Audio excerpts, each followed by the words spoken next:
Yes sir. Okay, good evening sir. So क्या चल रहा है? सब कुछ ठीक है?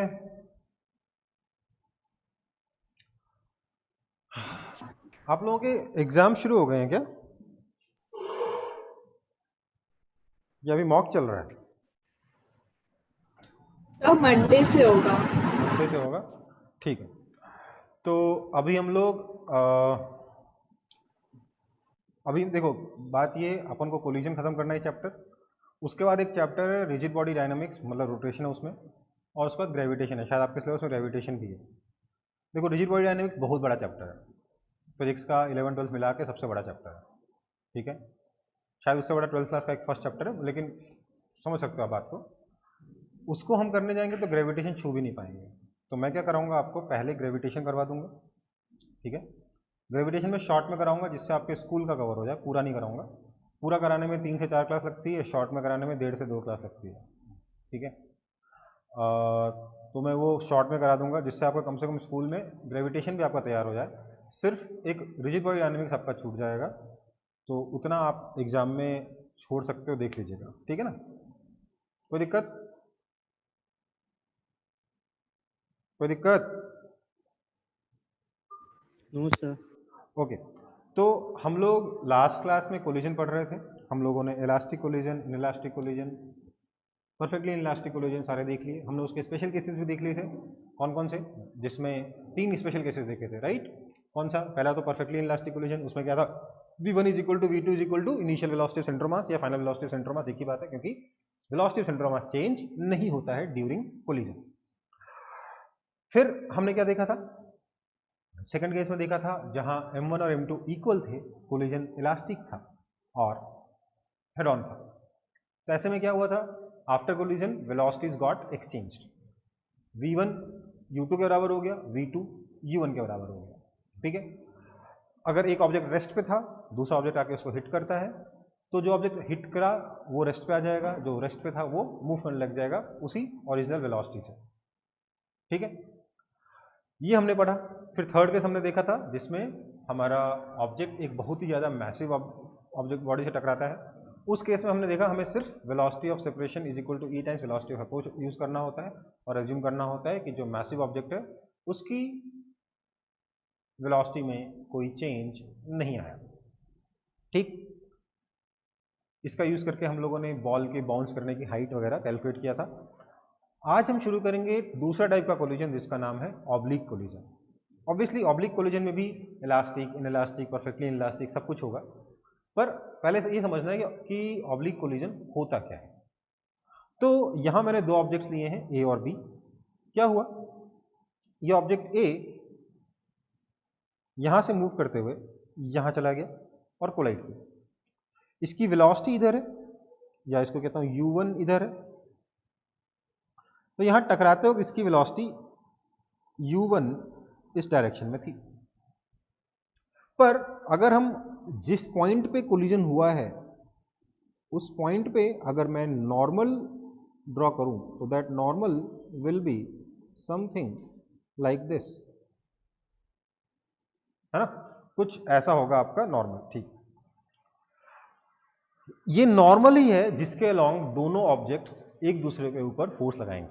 हमारा यहां पे एक अजम्पशन है। क्या है अजम्पशन?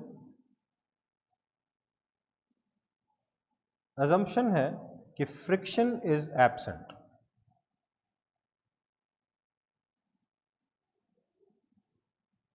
फ्रिक्शन के केस में एक और फोर्स लगेगा जो फ्रिक्शन फोर्स लगाएगा, बट उसके बारे में भी चिंता नहीं करनी।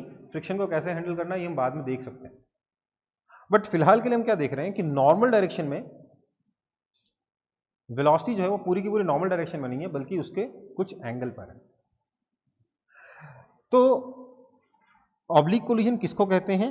ऑब्लिक कोलिजन में हम मानते हैं कि इनिशियल वेलोसिटी, उन केसेस के बारे में बात करते हैं जिसमें initial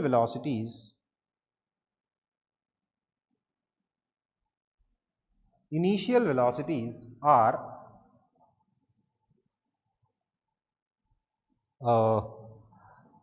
not along line of collision. बताया था ना, ये जो नॉर्मल है उसको क्या बोलते हैं? Line of collision.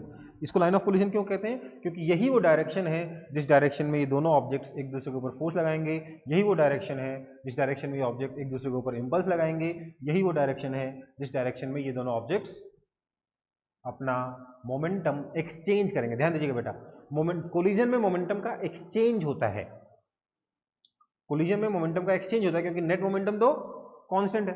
क्या हुआ, एक ऑब्जेक्ट का थोड़ा मोमेंटम दूसरे ने ले लिया, दूसरा ऑब्जेक्ट का थोड़ा मोमेंटम पहले ने ले लिया, ठीक है। तो बेसिकली मोमेंटम का एक्सचेंज होता है, उसी को जिस डायरेक्शन में मोमेंटम का एक्सचेंज होता है उसको हम लाइन ऑफ कोलिजन कहते हैं। ये वो डायरेक्शन है जो कि दोनों ऑब्जेक्ट्स के कांटेक्ट पॉइंट पे कॉमन नॉर्मल होता है। यह नॉर्मल फोर्स ही इंपल्सिव फोर्स होता है, इसी इंपल्स की वजह से मोमेंटम में का एक्सचेंज हो रहा है, ये हम पहले भी देख चुके हैं। सो इनिशियल वेलोसिटीज जो है इसमें एलओसी के अलोंग नहीं है। और ध्यान दीजिएगा इंपॉर्टेंट एलओसी का डायरेक्शन है, इनिशियल वेलोसिटीज को हम एलओसी के अलोंग रिजॉल्व करेंगे and then we will solve problems on oblique collision. कैसे होगा, ध्यान दीजिए। मान लेते हैं कि ये मेरे पास एक ऑब्जेक्ट है, ऑब्जेक्ट 1, ये मेरे पास दूसरा ऑब्जेक्ट है, ऑब्जेक्ट 2, ठीक है। और लेट से ये एलओसी है, मैंने एलओसी को इस बार हॉरिजॉन्टल लिया क्योंकि मैं बेसिकली एलओसी को एक्स डायरेक्शन लेने वाला हूं। दिस इज योर एलओसी, मैं एलओसी के डायरेक्शन को एक्स डायरेक्शन मानने वाला हूं। हमेशा जब भी मेरे को ऑब्लिक कोलिजन सॉल्व करना होगा I will take my x direction along LOC, ठीक है। लेकिन दोनों की जो वेलोसिटीज थी वो एलओसी के अलोंग नहीं थी, मतलब 1 की वेलोसिटी लेट से इधर है u1, ठीक है, और 2 की वेलोसिटी लेट से इधर है u2, ठीक है। इस एंगल को मैं θ1 कह दे रहा हूं, इस एंगल को θ2 कह दे रहा हूं। एक काम करता हूं, यहां पे थोड़ा कंफ्यूजन ना हो इसलिए आपका ये 1 और 2 को मैं रब ही कर दे रहा हूं, ठीक है।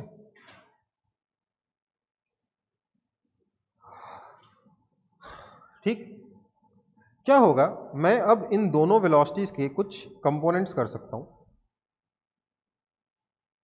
एक कंपोनेंट तो वो जो एलओसी के लॉन्ग है, u1 का इधर वाला कंपोनेंट, और एक कंपोनेंट वो जो एलओसी के परपेंडिकुलर है। ये कंपोनेंट हो जाएगा u1 cos θ1, ये कंपोनेंट हो जाएगा u1 sin θ1। सिमिलरली u2 का कंपोनेंट इधर की तरफ हो जाएगा u2 sin θ2, और इधर की तरफ आ जाएगा u2 cos θ2। ये नजर आ रहा है आप लोगों को कि नहीं नजर आ रहा है? अब मैं इस तरीके से कंपोनेंट करके ही इस चीज की स्टडी करूंगा, ऑब्लिक कोलिजन की स्टडी करूंगा। मैं इसके लिए सेम चीज दोबारा ड्रॉ कर रहा हूं, ठीक है। इसको कॉपी करने की जरूरत नहीं है, मैं आपको पहले से ये समझा रहा था कि हमें कंपोनेंट्स करके काम करना पड़ेगा एलओसी के लॉन्ग और परपेंडिकुलर, ठीक। तो मैं इस चीज को दोबारा से ड्रॉ करूंगा, फिर सॉल्व करेंगे। तो देखिए ये जो लाइन है ये लेट से मेरी एलओसी है, ठीक है। एक ऑब्जेक्ट, देखिए कोलिजन के टाइम पर दोनों ऑब्जेक्ट पास पास में होंगे, बट फिर भी मैं थोड़ा दूर दूर ड्रॉ कर रहा हूं ताकि मैं, जैसे आपने पहले देखा था मेरे को वेलोसिटी का कंपोनेंट लिखने में बहुत दिक्कत हुई, तो वो मैं कंपोनेंट ड्रॉ करने की जगह बनाने के लिए दोनों को दूर दूर बना रहा हूं, ठीक है। तो ये मेरा दो ऑब्जेक्ट्स हैं, इसकी velocity u1 eight angle θ1, let's say इस बार मैंने वेलोसिटी इसकी भी इधर मान ली u2 एट एंगल θ2, ये स्ट्रेट लाइन है u2 के लिए। अब मैं क्या करूंगा, मैं इन वेलोसिटीज के कंपोनेंट करूंगा। तो मैंने बोला u1 के कंपोनेंट इधर की तरफ, एक काम करता हूं ब्लैक ही कर लेता हूं, u1 का कंपोनेंट इधर की तरफ u1 cos θ1, u2 का कंपोनेंट इधर की तरफ u2 cos θ2, इस डायरेक्शन में u1 sin θ1, इस डायरेक्शन में u2 sin θ2, ठीक है। तो इंपॉर्टेंट चीज ये है कि जो भी फोर्स लगेगा दोनों ऑब्जेक्ट्स के ऊपर वो सिर्फ एलओसी के अलोंग होगा। This is the situation before collision. Important चीज ये है कि जो भी मोमेंटम एक्सचेंज होगा वो एलओसी के अलोंग ही होगा। एलओसी के परपेंडिकुलर डायरेक्शन में कोई फोर्स नहीं लगा है, इसलिए उस डायरेक्शन में कोई वेलोसिटी में चेंज नहीं आएगा, कुछ भी नहीं होगा। तो इसलिए मैं इसको दो कंपोनेंट्स बना के रिप्रेजेंट कर रहा हूं, एक एलओसी के अलोंग और एक एलओसी के परपेंडिकुलर, अलग से। यहां तो कंपोनेंट मैंने ऐसे ड्रॉ कर लिया है, आपके समझ के लिए बना रहा हूं अगला वाला। असलियत में ऐसा कुछ भी नहीं हो रहा है। This situation is similar to the situation जो मैंने ड्रॉ कर रखी है, that situation is similar to this situation कि ये u1 cos θ1 से गया, ये u2 cos θ2 से गया, और साथ ही साथ ये y डायरेक्शन में u1 sin θ1 से गया। इसका नाम a दे देता हूँ, इसका नाम b दे देता हूँ। तो ये a है, ये b है, ये a है, और b जो है वो ऊपर जा रहा है u2 sin θ2 से। इस डायरेक्शन में कुछ भी नहीं होगा क्योंकि कोई फोर्स नहीं लग रहा है। This will remain unchanged. और इस डायरेक्शन में हम लोग जो हमने हेड ऑन कोलिजन वाला पढ़ा था वो सारा फॉर्मूला लगा लेंगे। तो बेसिकली एलओसी के अलोंग, एलओसी का डायरेक्शन निकालिए और उस एलओसी के अलोंग हेड ऑन कोलिजन वाले फंडे लगाइए, हेड ऑन कोलिजन वाला कॉन्सेप्ट लगाइए, और एलओसी के परपेंडिकुलर डायरेक्शन में कुछ करने की जरूरत ही नहीं है। सो आफ्टर कोलिजन क्या हो जाएगा,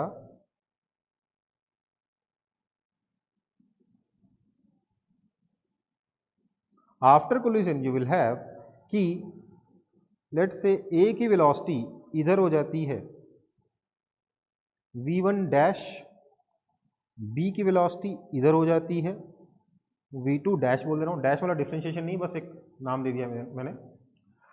मतलब ये दोनों कोलाइड किए u1 cos θ1 और u2 cos θ2 से, और कोलिजन के बाद दोनों अपोजिट डायरेक्शन में ऐसे लौट गए। प्लस परपेंडिकुलर डायरेक्शन में, एलओसी के परपेंडिकुलर डायरेक्शन में कुछ हुआ ही नहीं। ए अभी भी, ये a है, ये b है, a अभी भी u1 sin θ1 से जा रहा है और b अभी भी u2 sin θ2 से मूव कर रहा है। किसी को कोई दिक्कत है इसमें?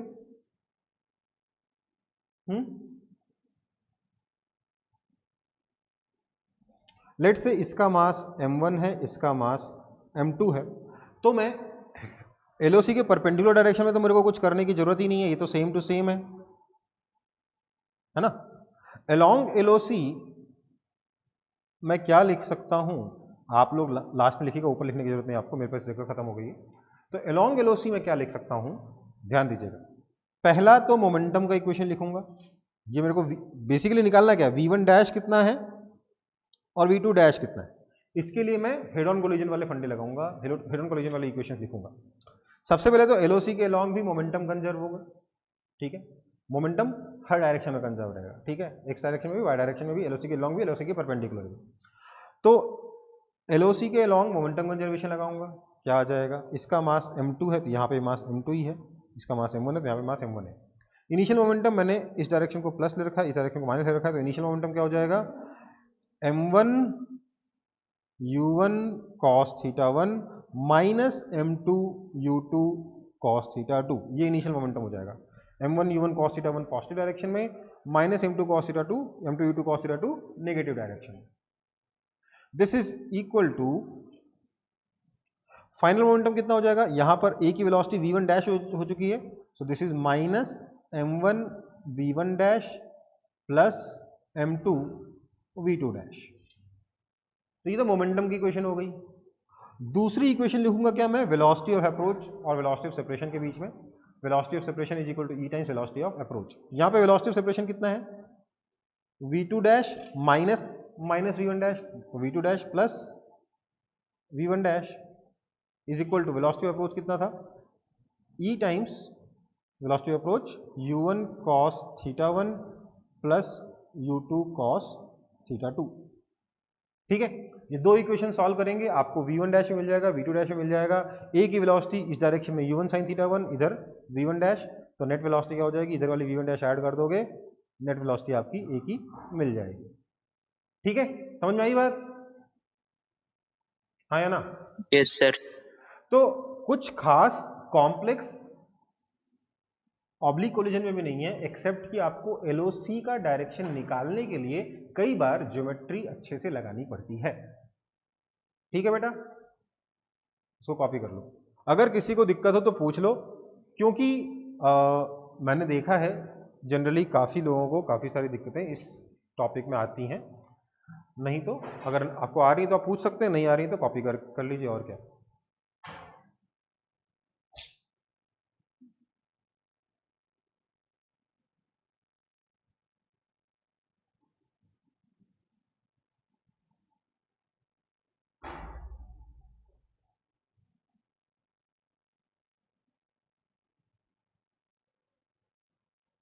समझ में सबको आया कि नहीं आया?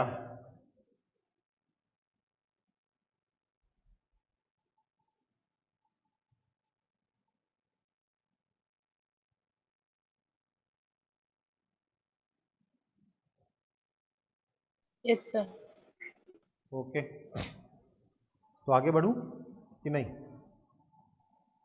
Yes sir. ठीक, ये क्वेश्चन है। क्वेश्चन में दे रखा है आपको दो ऑब्जेक्ट्स हैं, 2 kg का और 4 kg का। लेट्स से मैं दोनों के नाम दे देता हूँ। इस ऑब्जेक्ट का नाम दे दिया मैंने ए, इस ऑब्जेक्ट का नाम दे दिया मैंने बी। अब हमें बोला गया है कि अगर coefficient of restitution E is equal to 1/3 है, तो बताइए आफ्टर कोलिजन इन दोनों की वेलोसिटीज कितनी हो जाएंगी, ए और बी की। ठीक है, ए का मास 2 kg है, बी का मास 4 kg है, दोनों की वेलोसिटी 4 मीटर पर सेकंड और 2 मीटर पर सेकंड दे रखी है। और डायग्राम में ही आपको काफ़ी चीज़ें बता रखी है कि दोनों का रेडियस इक्वल है। सबसे पहले तो देख रहे हो, ये रेडियस है और ये भी रेडियस है ना? ये रेडियस और ये रेडियस इक्वल है, हाँ या ना? डायग्राम के हिसाब से बता रखा है आपको। Yes sir.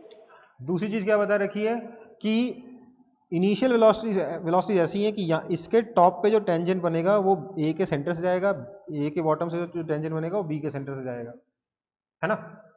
ये क्यों दिया गया है? ताकि आप क्या कर पाओ, आप निकाल पाओ direction of line of collision. ठीक है, क्या होगा जब ये दोनों कांटेक्ट में आएंगे तो क्या होगा? मैं एक बार सिचुएशन ड्रॉ कर लेता हूं। ये ए है,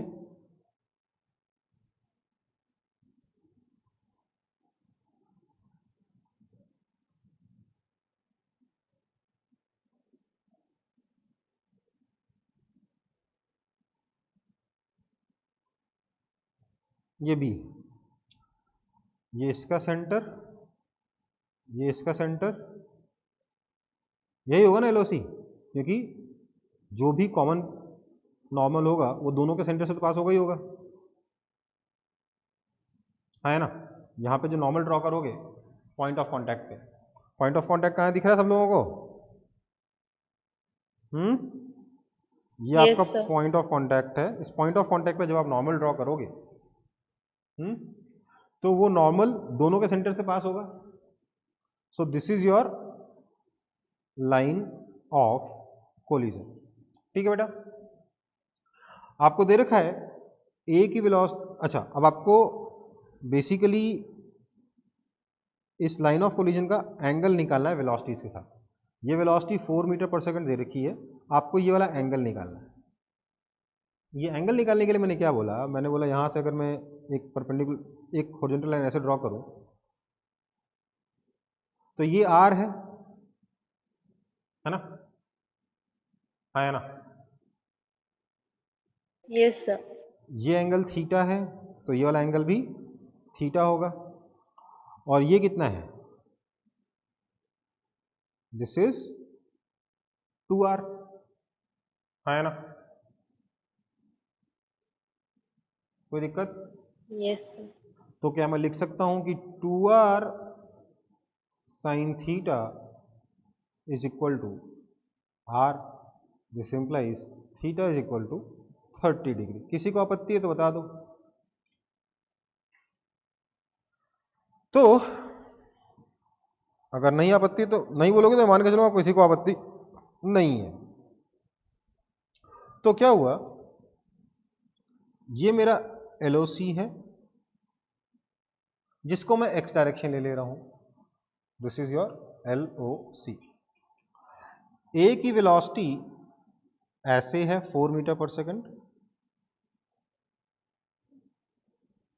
एट एंगल 30 डिग्री। बी की वेलोसिटी ऐसे है 2 मीटर पर सेकंड, ये वाला एंगल भी है 30 डिग्री। अब मैं इन वेलोसिटीज के कंपोनेंट करूंगा, एलओसी के अलोंग और एलओसी के परपेंडिकुलर। देखिए जो मेहनत वाला काम था ना वो हो चुका है, इसके आगे तो एकदम लल्लू चीज है। ए का कंपोनेंट किया मैंने, ए की वेलोसिटी का इधर की तरफ कितना आया 4 cos 30 डिग्री। 4 cos 30 डिग्री कितना होता है √3/2, so this is 4 into √3/2 that is 2√3 metre per second. इधर की तरफ आ जाएगा 4 sin 30 degree that is 2 metre per second. B की वेलोसिटी कंपोनेंट करेंगे तो 2 cos 30 डिग्री मतलब कि √3 मीटर्स पर सेकेंड और इस डायरेक्शन में 1 मीटर पर सेकेंड। कोई दिक्कत? तो परपेंडिकुलर टू एलओसी तो कोई फर्क पड़ने वाला है नहीं। ए की वेलोसिटी पहले भी 2 मीटर पर सेकंड थी, फाइनली भी 2 मीटर पर सेकंड रहेगी। बी की वेलोसिटी पहले भी 1 मीटर पर सेकंड थी, फाइनली भी 1 मीटर पर सेकंड ही रहेगी। इसमें कोई आपत्ति हो तो बता दो।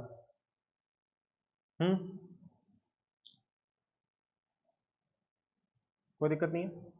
ओके, तो सॉल्व तो सिर्फ अलोंग एलओसी करना है। तो अलोंग एलओसी क्या हो रहा है एक बार देख लेते हैं। अलोंग एलओसी मेरा 4 kg का पार्टिकल जा रहा है, सॉरी 2 kg का पार्टिकल था ना,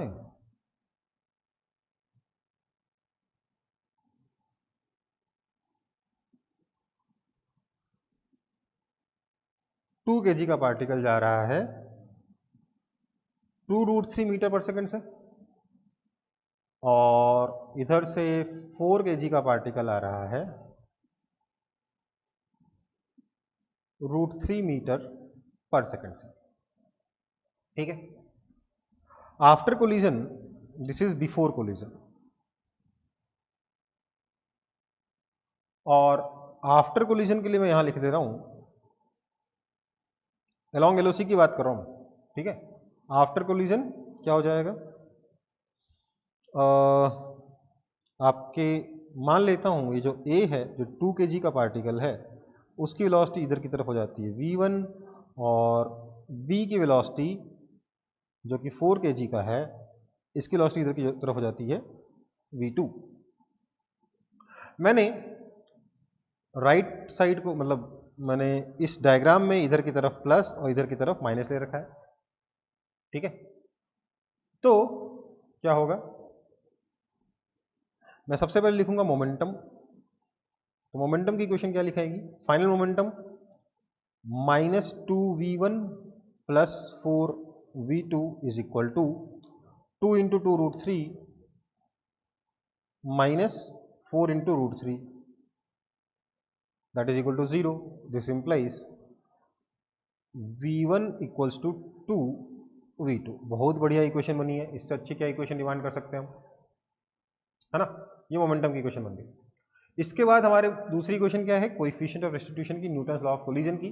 ये क्या कहता है, velocity of separation, Newton's law of collision क्या कह रहा है, ये कह रहा है वेलोसिटी ऑफ सेपरेशन मतलब कि v1 plus v2 is equal to 1/3 times velocity of approach is 2√3 plus √3 3√3। ठीक है, दैट इज इक्वल टू √3। बहुत बढ़िया बात है, ये मेरी इक्वेशन 2 बन गई। मैंने क्या किया, v1 निकालने के लिए v1 की जगह, सॉरी v1 के लिए यहां डाल दी 2v2, तो मुझे क्या मिला, जिससे मुझे मिलेगा 3v2 is equal to √3। This implies v2 is equal to 1/√3 metres per second. और v1 is equal to 2v2 था, that is equal to 2/√3 metre per second. ठीक है, ये हुआ अलोंग एलओसी। तो सिचुएशन क्या है देखिए जरा, ये ए है, ये बी है, ए की वेलोसिटी इधर की तरफ 2 मीटर पर सेकंड और इधर की तरफ v1 है ना, तो इधर की तरफ v1 that is equal to 2/√3 metre per second. B की वेलोसिटी इधर की तरफ 1 मीटर पर सेकंड और इधर की तरफ 1/√3 मीटर पर सेकंड। ठीक है, आप आसानी से दोनों की नेट वेलोसिटीज निकाल सकते हो कि नहीं निकाल सकते हो, √2 स्क्वायर प्लस 2/√3 स्क्वायर।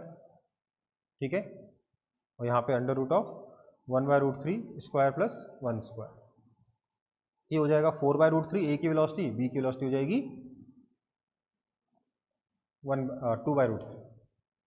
ठीक है, समझ में आया कि नहीं आया? Yes sir.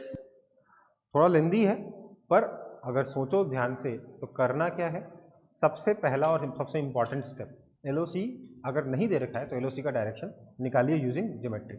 नॉर्मल का direction will be the direction of LOC. ठीक है, आफ्टर दैट वेलोसिटीज के कंपोनेंट करिए एलओसी के अलोंग और एलओसी के परपेंडिकुलर। एलओसी के परपेंडिकुलर वाले कंपोनेंट का में सोचना ही नहीं, वो चेंज ही नहीं होंगे, और एलओसी के अलोंग वही लगाना है जो कि हम अभी तक हेड ऑन कोलिजन में लगा रहे थे, मोमेंटम और न्यूटन्स लॉ ऑफ कोलिजन। सिर्फ थोड़ी कैलकुलेशन होती है, अदरवाइज कुछ खास क्वेश्चन में दम नहीं होता।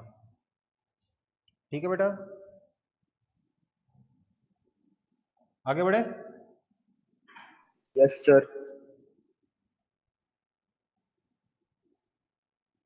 ओके, अच्छा ये सब। अगला है हमारा स्पेशल केसेस कुछ,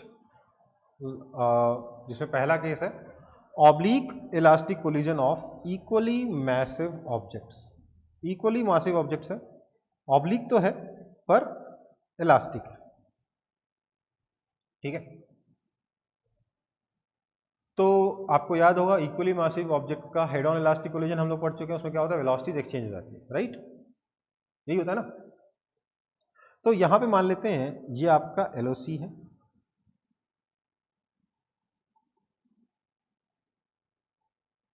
ठीक है, ये एक ऑब्जेक्ट है लेट्स से ए, ये दूसरा ऑब्जेक्ट है लेट्स से बी। ए की वेलोसिटी ऐसे है, बी की वेलोसिटी ऐसे है, और ये आपका एलओसी आपको मैंने पहले थोड़ी देर पहले बोल ही दिया था। तो हम क्या बोलेंगे, लेट्स से ये वेलोसिटी v1 है, ये एंगल θ1 है, ये वेलोसिटी v2 है, ये एंगल θ2 है। तो हम लोग वेलोसिटीज के कंपोनेंट करेंगे अलोंग और परपेंडिकुलर टू एलओसी। इधर आ जाएगा v1 cos θ1, इधर आ जाएगा v1 sin θ1, इधर आ जाएगा v2 cos θ2, इधर आ जाएगा v2 sin θ2। ठीक है, अब क्या करेंगे हम, अब बोलेंगे कि एलओसी के परपेंडिकुलर डायरेक्शन में तो कोई फर्क नहीं पड़ेगा। तो अगर मैं दोबारा से एलओसी ड्रॉ करता हूं, लेट्स से ये मेरा एलओसी है, तो एलओसी के परपेंडिकुलर डायरेक्शन में तो कोई फर्क पड़ेगा नहीं। ये जो ऑब्जेक्ट ए था और जो ऑब्जेक्ट बी था, इवन आफ्टर कोलिजन एलओसी के परपेंडिकुलर डायरेक्शन में दोनों अपनी इनिशियल वेलोसिटी से ही मूव करते रहेंगे, मतलब कि v1 sin θ1 और v2 sin θ2 से इसमें कोई फर्क नहीं पड़ेगा। लेकिन एलओसी के अलोंग क्या होगा, वही होगा जो हेड ऑन कोलिजन में होता है, head on collision of equally massive object and elastic. तो मतलब क्या होगा, वेलोसिटीज विल एक्सचेंज। ए की वेलोसिटी इधर आ जाएगी, बी की वेलोसिटी इधर आ जाएगी, ए वाली वेलोसिटी इधर मिल जाएगी, मतलब v1 cos θ1, बी वाली इनिशियल वेलोसिटी ए को मिल जाएगी, मतलब v2 cos θ2। Done done done done, समझ में आई बात? हाँ या ना? Yes sir. इसमें एक और स्पेशल सब केस है।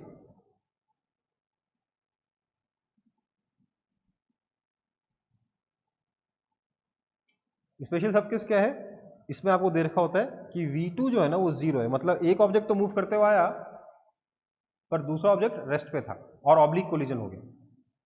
तो अगर V2 0 हो गया तो क्या हो जाएगा, ये 0 हो जाएगा और ये 0 हो जाएगा, है ना, है ना,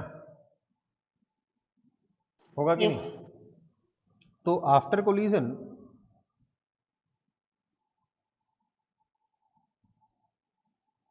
क्या होगा भाई सर, आफ्टर कोलिजन ए के पास वेलोसिटी इधर होगी v1 साइन थीटा 1 और बी के पास वेलोसिटी इधर होगी v1 कॉस थीटा 1। दोनों के पास वेलोसिटीज एक दूसरे के परपेंडिकुलर डायरेक्शन में होंगे, मतलब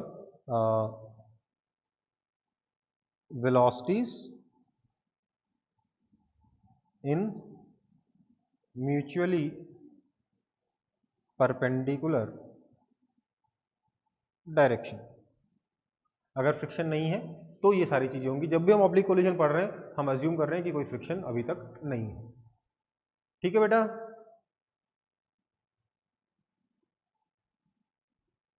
मतलब अगर एक ऑब्जेक्ट जो अपने बराबर मास के ऑब्जेक्ट के साथ इलास्टिक कोलिजन करता है ऑब्लिक वाला, अगर दूसरा वाला ऑब्जेक्ट रेस्ट पे था तो फाइनल वेलोसिटी दोनों की म्यूचुअली परपेंडिकुलर डायरेक्शन में हो जाएगी। ये एक और स्पेशल सबके से रिजल्ट के लिए जो याद रखना चाहिए, ठीक, क्योंकि आपको कई बार सिर्फ फाइनल कंडीशन बताया जाता है, आपको उससे समझना होता है कि अच्छा ये स्पेशल सबकेस के बारे में बात कर रहा है। ठीक है, समझ में आया कि नहीं आया? आगे बढ़ूं? Yes, sir. ओके, अगला है फिर oblique collision with smooth wall. दूसरा स्पेशल केस क्या है, oblique collision with smooth wall. ये मेरे पास एक स्मूथ वॉल है, मतलब हम फ्रिक्शन को निग्लेक्ट करके चल रहे हैं अभी भी। ठीक है, एक ऑब्जेक्ट इस पर आकर टेढ़ा टकराता है ऐसे,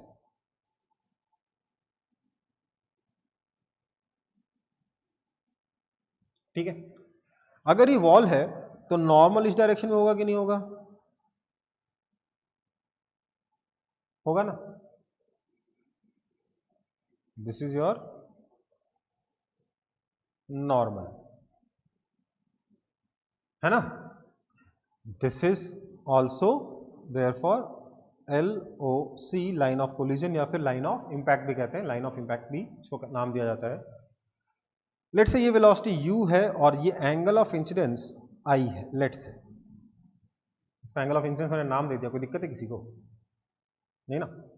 और कोएफिशिएंट ऑफ रेस्टिट्यूशन आपको बोल रखा है यहां पर E है। तो क्या मैं कह सकता हूं कि इसकी वेलोसिटी, इसके दो कंपोनेंट, एक LOC के अलोंग और एक LOC के परपेंडिकुलर मुझे कर लेना चाहिए।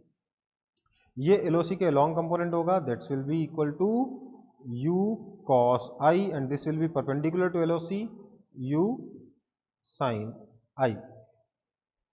ठीक है, कोई दिक्कत?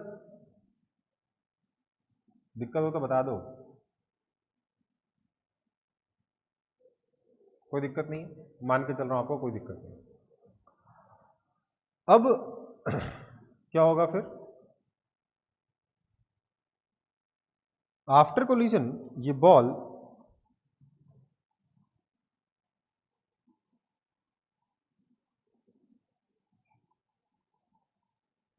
कैसे जाएगी, इसके पास दो वेलोसिटीज होंगी, एक LOC के परपेंडिकुलर और एक LOC के अलोंग। LOC के परपेंडिकुलर तो वेलोसिटी में कोई फर्क पड़ेगा नहीं, ये u sin I ही रहेगा, ठीक है। बट LOC के परपेंडिकुलर, सॉरी LOC के अलोंग जो है, इसको मैं लेट से बोल देता हूं V1, ठीक है।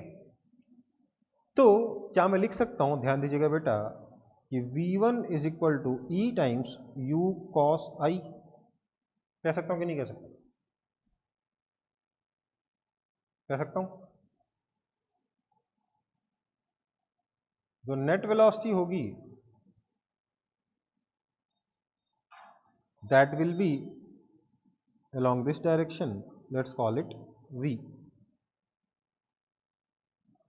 तो इसकी जो फाइनल वेलोसिटी हो जाएगी v, that will be equal to under root of u square sine square i plus e square u square cos square i। ठीक है, और ये हो जाएगा आपका नया angle of reflection r such that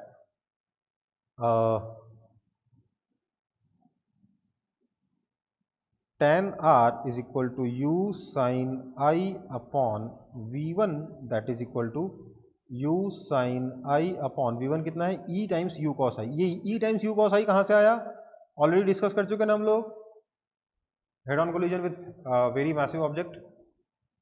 तो u चला गया, that is equal to tan i by e। तो tan r is equal to tan i upon e, और क्योंकि e 1 से छोटा होता है r i से बड़ा होता है। ठीक है,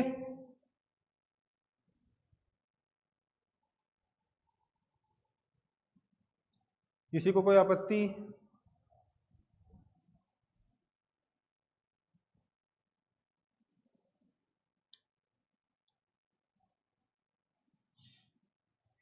नो सर। देखो क्या है, हम कह रहे हैं कि ये अपना नॉर्मल ही एलओसी है, जो कि नॉर्मल डायरेक्शन ही एलओसी होता है। उसके परपेंडिकुलर डायरेक्शन में तो वेलोसिटी जो है उस पर कोई फर्क पड़ेगा नहीं। ये u sin i पहले भी था, ये u sin i कोलिजन के बाद भी रहेगा। बट एलओसी के अलॉन्ग जब कोलिजन होता है, हेड ऑन कोलिजन होता है, जब दीवार पे आके बॉल टकराती थी तो लौटती कितनी स्पीड से थी, e टाइम्स u से लौटती थी, क्योंकि velocity of separation is equal to e times velocity of approach. यहाँ पे वेलोसिटी ऑफ सेपरेशन कितना है v1, that is equal to e times velocity of approach कितना है u cos i।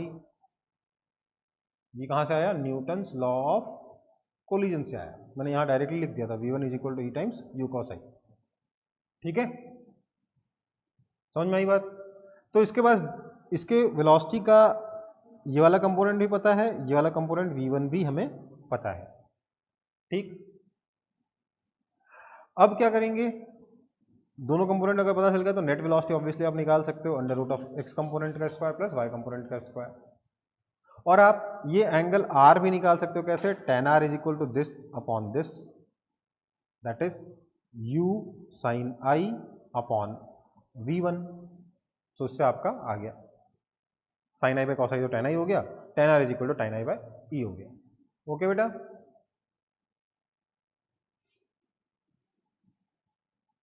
तो ये oblique collision with smooth wall भी आपका खत्म हो गया। ठीक है, कोई दिक्कत है? No, sir. ओके, नेक्स्ट है oblique collision with rough wall. यहीं पर थोड़ा सा आपको सोचना पड़ता है। देखो यहां पर क्या होगा, वॉल तो अभी मेरे पास यही है, मेरे पास ये एक स्टोन है, गेंद है, जो भी मान लो, बॉल है, जो भी मान लो, ये मेरे पास एक बॉल है जिसको मैंने इस दीवार पर इस डायरेक्शन में फेंक कर मारा है। So this ball collides the wall along this direction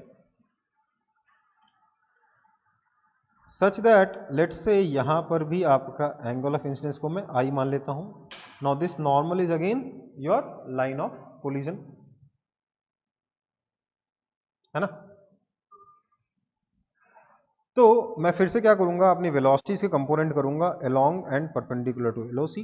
so this is along LOC, this is perpendicular to LOC. Let's say आपको इनिशियल वेलोसिटी u दे रखा था, अगर ये वाला एंगल I है तो ये वाला एंगल भी I होगा। तो हम u के कंपोनेंट कर लेंगे, इधर आ जाएगा u cos i, इधर आ जाएगा u sin i। ठीक है, ये एलओसी भी हमारा बना हुआ, सब कुछ बना हुआ। आफ्टर कोलिजन क्या होगा, आफ्टर कोलिजन ये जो बॉल है इसकी वेलोसिटी एलओसी के परपेंडिकुलर क्या होगी ये बताना अभी मुश्किल हो गया। क्यों? क्योंकि फ्रिक्शन है, क्योंकि फ्रिक्शन है। समझ में आई बात? इसलिए अब एलओसी के अलोंग तो चेंज होगा ही, एलओसी के परपेंडिकुलर डायरेक्शन में भी चेंज होगा। एलओसी के परपेंडिकुलर डायरेक्शन में कैसे चेंज होता है ये हम अभी सीखेंगे। ठीक है, क्या है, पहले तो हम लोग जो हमें मालूम है एलओसी के अलोंग वाला वो सॉल्व कर लेते हैं, क्योंकि एलओसी के परपेंडिकुलर डायरेक्शन में फ्रिक्शन लग रहा है तो उसके बारे में अभी बात नहीं करेंगे, जो अपन को नहीं पता उसके बारे में बाद में बात करेंगे, जो आता है वो तो कर लें पहले।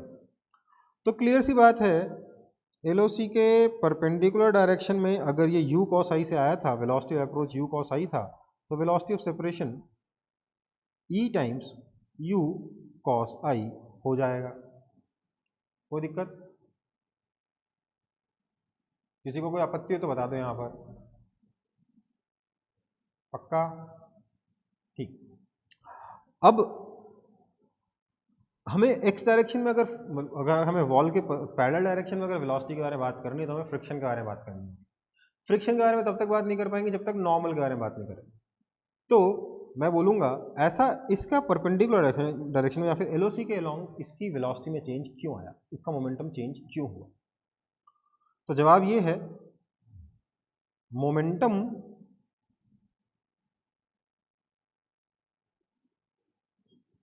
Along LOC changes because of normal impulse। हाँ या ना? इसमें तो कोई दिक्कत नहीं है ना? क्या होगा, ये आया है LOC के along velocity u cos i से, इस पर एक नॉर्मल इंपल्स लगा in और ये चला गया है velocity e times u cos i से। इसका मास मान लेता हूं m है ना? समझ में आई बात? तो अगर मैं ऊपर की तरफ प्लस और नीचे की तरफ माइनस ले लूं तो मैं क्या बोल सकता हूं, minus m u cos i initial momentum plus impulse is equal to final momentum m times e u cos i, या नॉर्मल इंपल्स है। This implies normal impulse is equal to m times u cos i into 1 plus e. कोई दिक्कत है तो बता दो, यहीं पे कंफ्यूजन होगा तो।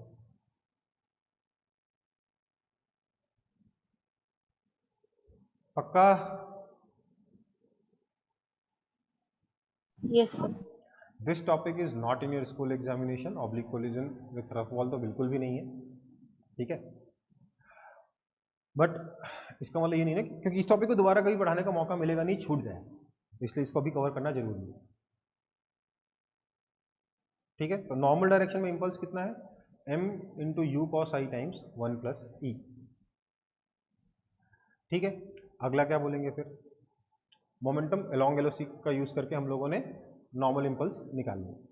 अब हम बोलेंगे impulse of friction is equal to mu times impulse of normal, जहां म्यू क्या है, कोएफिशिएंट ऑफ फ्रिक्शन है। कोएफिशिएंट,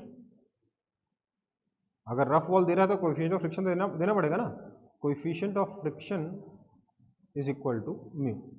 नाउ ऑब्वियसली अगर मैं ये लिख रहा हूं तो I am assuming that only kinetic friction is acting, right? This is assuming kinetic friction. बिना काइनेटिक फ्रिक्शन अज्यूम किए आप ये स्टेटमेंट नहीं लिख सकते, क्योंकि friction is equal to mu into normal लिखोगे तभी तो यहां पहुंचोगे, आया ना? Yes sir.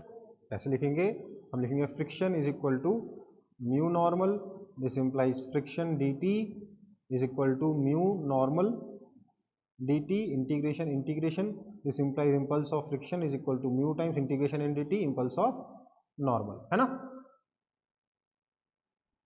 बट ये लिखने के लिए आपको क्या चाहिए, काइनेटिक फ्रिक्शन चाहिए। और काइनेटिक फ्रिक्शन होगा भी, क्यों नहीं होगा, क्योंकि इसके पास वेलोसिटी है ना इधर की तरफ u cos i, है कि नहीं?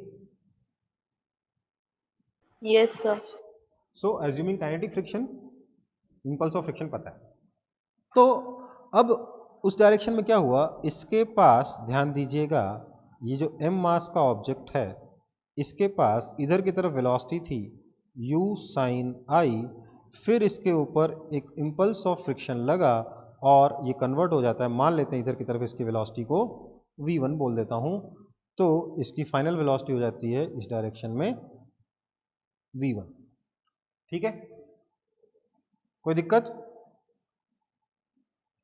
So I can say that initial momentum m into u sin I plus impulse is negative direction में, तो impulse of friction is equal to m v1 final momentum, है ना?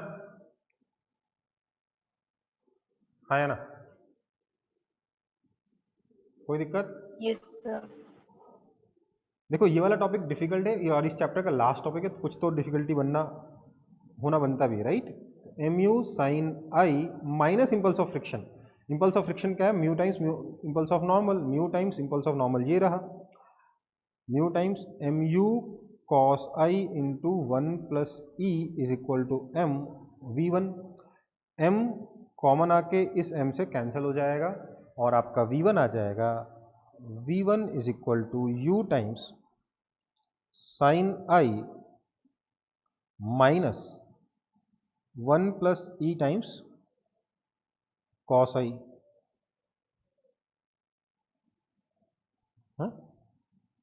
सॉरी, म्यू म्यू ही बचेगा, mu into 1 plus e times cos i. कोई दिक्कत?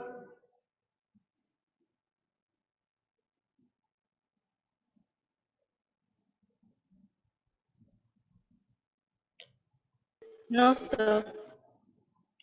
ठीक है, तो आपका इस तरीके से v1 मिल गया, आपको v1 भी पता चल गया, इस डायरेक्शन का वेलोसिटी पता ही है, नेट वेलोसिटी आप ऑब्वियसली निकाल लोगे, और ये एंगल, अगर आपको एंगल ऑफ रिफ्रैक्शन निकालने के लिए बोला जाए तो वो भी आप निकाल लोगे। कैसे निकालोगे? tan r is equal to v1 upon eu cos i। ठीक है, कोई दिक्कत? अब देखो एक चीज नोट कर लो, अलग से मैं बता दे रहा हूं, if calculated v1 comes out to be negative, then v1 will be equal to 0। क्यों? क्योंकि जैसे ही v1 0 होगा, फ्रिक्शन लगना बंद हो जाएगा, काइनेटिक फ्रिक्शन लगेगा ही नहीं, और आपका मतलब अगर जैसे ही दीवार के टेंजेंशियल डायरेक्शन में इसकी वेलोसिटी 0 होगी, फ्रिक्शन लगना बंद है ना? क्योंकि कोई खींच तो रहा नहीं है। Yes, sir. फ्रिक्शन बंद, तो वहीं के वहीं इंपल्स ऑफ फ्रिक्शन खत्म। ठीक है, इंपल्स ऑफ फ्रिक्शन सिर्फ उसको रोकने तक ही काम करेगा। देखो v1 इससे कैलकुलेट करके पॉजिटिव आया, तब तो मतलब लगातार काइनेटिक फ्रिक्शन लग रहा था, लगातार फ्रिक्शन एक्ट कर रहा था, और v1 अगर निगेटिव आ गया तो समझो बात को, अगर v1 निगेटिव आ गया तो बॉल इधर जा रही थी, तो फ्रिक्शन तो उल्टी डायरेक्शन लग जाएगा ना, तो ये तो हो नहीं सकता। मतलब क्या, फ्रिक्शन तभी तक लगेगा जब तक इसकी वेलोसिटी 0 हो जाए, और अल्टीमेटली बॉल जो है अपने दीवार के नॉर्मल डायरेक्शन में बाउंस होगी। ठीक है, एक बार और सुन लो इसको ध्यान से।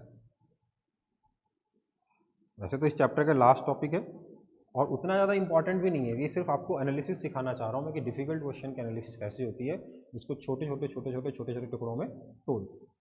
ठीक है, ये आप इसको क्वेश्चन की तरह देख सकते हो, आप इसको थ्योरी की तरह देख सकते हो, जैसे भी देख लो, बट मैं आपको छोटे छोटे टुकड़े करना सिखाना चाहता हूँ। मेरा पर्पज यहाँ पे ये है, क्योंकि जो क्वेश्चन मैं क्लास में कराऊंगा, देखो जेई मेन में इस लेवल के क्वेश्चन आते नहीं है, नीट में इस लेवल के क्वेश्चन आते नहीं है, स्कूल में इस लेवल के क्वेश्चन कतई नहीं आ सकते। ठीक है, पर मैं आपको इसलिए करा रहा हूँ क्योंकि सिर्फ जेई एडवांस के लिए काम का है, और जेई एडवांस में आपको डिफिकल्ट क्वेश्चन से भागना नहीं, बल्कि डिफिकल्ट क्वेश्चन के छोटे छोटे टुकड़े करके हर एक टुकड़े को सॉल्व करना आना चाहिए। तो हमने बोला कि आखिरकार चल क्या रहा है, पहले थ्योरी समझ लेते हैं। हुआ ये है कि ये जो ऑब्जेक्ट है, ये वेलोसिटी u से ऑब्लिकली आके आपके रफ वॉल से टकराया। अब देखो रफ वॉल है, हम लोगों ने पहले कहा था जब ऑब्लिक कोलिजन पढ़ रहे थे कि बॉल अगर स्मूथ होगा, अगर सरफेसेस स्मूथ होंगे, तो क्योंकि लाइन ऑफ कोलिजन के परपेंडिकुलर डायरेक्शन में कोई फोर्स नहीं लगेगा, इसलिए ऑब्जेक्ट्स की वेलोसिटी लाइन ऑफ कोलिजन के परपेंडिकुलर डायरेक्शन में चेंज नहीं होगी। इसलिए अभी तक लाइन ऑफ कोलिजन के परपेंडिकुलर डायरेक्शन सॉल्व करना आसान था। क्यों? क्योंकि सॉल्व करना ही नहीं पड़ता था, जो फाइनल है वही इनिशियल है। ठीक है, पर लाइन ऑफ कोलिजन के perpendicular, sorry, line of collision के अलोंग क्या होगा ये हमें पहले से मालूम है, ये हमें सॉल्व करना आता है। वही करना है जो हेड ऑन कोलिजन में करते थे। यहां पे फ्रिक्शन लग गया तो हमें लाइन ऑफ कोलिजन के परपेंडिकुलर डायरेक्शन या दीवार के टेंजेंशियल डायरेक्शन में क्या होगा ये सॉल्व करना नहीं आता है। ठीक है, तो हम उसको छोड़ देंगे, जो हमें नहीं आता उसको छोड़ देंगे, जो आता है पहले उसको सॉल्व कर लें।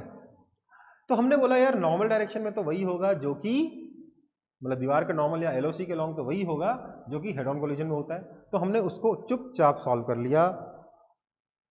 बॉल आएगी वेलोसिटी u cos i से, तो चली जाएगी e times u cos i से। फिर बोला कि यार x डायरेक्शन में वेलोसिटी को चेंज कौन कर रहा है? x डायरेक्शन मतलब दीवार के टेंजेंशियल डायरेक्शन में वेलोसिटी को चेंज कौन कर रहा है? तो वेलोसिटी को चेंज कर रहा है फ्रिक्शन। फ्रिक्शन निकालना है, फ्रिक्शन भी नहीं निकालना, फ्रिक्शन का इंपल्स निकालना है। फ्रिक्शन का इंपल्स निकालना है तो नॉर्मल का इंपल्स निकालना होगा। तो हम लोगों ने एलओसी के अलोंग नॉर्मल फोर्स लग रहा होगा, उस नॉर्मल फोर्स का इंपल्स निकाल लिया by finding change in momentum. Impulse निकालना आपको आता है, आप दो तरीके से कर सकते हो, impulse is equal to final momentum minus initial momentum, या फिर initial momentum plus impulse is equal to final momentum. एक ही बात है ना यार। इंपल्स इज इक्वल टू मैं P final minus P initial लिखूं या लिख दूं इनिशियल मोमेंटम में जब इंपल्स जोड़ दोगे तो फाइनल मोमेंटम मिल जाएगा। बात तो एक ही है, मेरे को ये ज्यादा समझ में आता है इसलिए मैंने ये लिखा। ठीक है, तो मैंने बोला इनिशियल मोमेंटम अगर हम दीवार के परपेंडिकुलर डायरेक्शन में देखें तो क्या था minus mu cos i plus impulse of normal is equal to final momentum m times eu cos i। ठीक है, इससे मुझे नॉर्मल का इंपल्स मिल गया। नॉर्मल का इंपल्स मिल गया तो मैंने फ्रिक्शन का इंपल्स निकाल लिया। Impulse of friction is equal to mu into I N. ठीक है, कोई दिक्कत यहां तक समझ में आ गया? ओके, अब मैंने बोला ओके, अब मेरे को एक्स डायरेक्शन में इनिशियल वेलोसिटी पता है, मास मैंने मान रखा है, इंपल्स मैंने निकाल रखा है, इनिशियल मोमेंटम पता है, इंपल्स पता है, दोनों को जोड़ दूंगा तो फाइनल मोमेंटम आ जाएगा, उससे फाइनल वेलोसिटी आ जाएगी। तो मैंने वही किया, initial momentum mu sin i plus impulse of friction जो कि नेगेटिव डायरेक्शन में होगा, ध्यान रखिए इंपल्स ऑफ फ्रिक्शन किधर लेगा? नेगेटिव डायरेक्शन लेगा, इसलिए मैंने माइनस आई एफ लिखा। ये माइनस साइन क्या बता रहा है? इंपल्स का डायरेक्शन बता रहा है। तो इनिशियल मोमेंटम प्लस इंपल्स जो कि नेगेटिव है is equal to final momentum M V one, उसकी वेलोसिटी एक्स डायरेक्शन में v1 मान के मैंने v1 निकाल लिया, v1 आ गया। अब देखो मेरे को v1 पता है, परपेंडिकुलर डायरेक्शन की वेलोसिटी पता है, मैं ऑब्वियसली tan r निकाल सकता हूं, मैं जो मर्जी निकाल सकता हूं। हाँ, इसमें एक चीज का ध्यान रखना पड़ेगा, अगर गलती से ये v1 नेगेटिव आ गया सॉल्व करने पे तो इसका मतलब क्या है? ऑब्जेक्ट जो है उसका टेंजेंशियल डायरेक्शन का वेलोसिटी जीरो हो जाएगा, उसका कोई फ्रिक्शन नहीं लगेगा, बॉल सीधे नॉर्मल डायरेक्शन में उछलेगी। ओके बेटा, चलो तो ये चैप्टर तो आपका हो गया है खत्म। अब हम आज शुरू करेंगे ग्रेविटेशन। मैं एक बार रिकॉर्डिंग बंद करके शुरू करता हूँ। स्टॉप।